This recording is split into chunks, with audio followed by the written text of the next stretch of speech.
Bonjour tout le monde, aujourd'hui nous allons voir une nouvelle leçon du vocabulaire, c'est comprendre le sens d'un mot. Généralement, et comme on a vu dans la leçon précédente, un mot peut avoir plusieurs sens différents.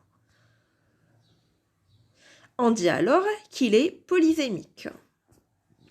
Exemple, le mot carte peut désigner une carte de jeu, une carte bancaire, un menu, etc. Souvent, les différents sens d'un mot sont des associations d'idées. Parfois, les associations d'idées sont imagées et s'éloignent de la réalité. Il faut alors distinguer le sens propre et le sens figuré d'un même mot. Nous allons commencer tout d'abord par le sens propre. Un mot employé au sens propre est utilisé dans son sens premier, c'est-à-dire dans son sens le plus courant, le sens d'origine du mot. C'est le sens qui est indiqué en première position dans la définition donnée par le dictionnaire. Exemple, la lune influence les marées. Ici, le mot lune est employé dans le sens de satellite de la Terre. Monia s'est blessée en faisant une mauvaise chute à vélo.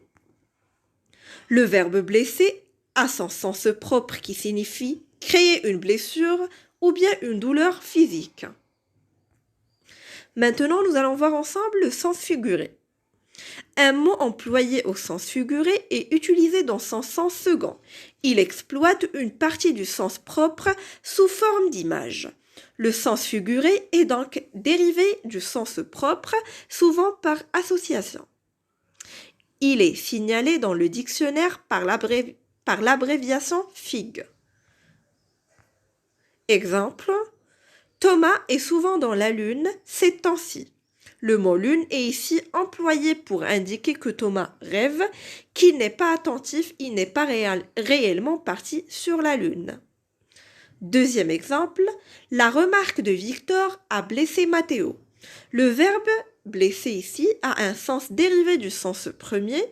Il signifie une blessure non pas physique mais morale, dans le sens de peiner, enfoncer et chagriner une personne.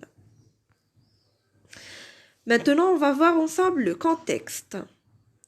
Quand on veut connaître le sens d'un mot, on peut le découvrir aussi en cherchant sa définition dans un dictionnaire.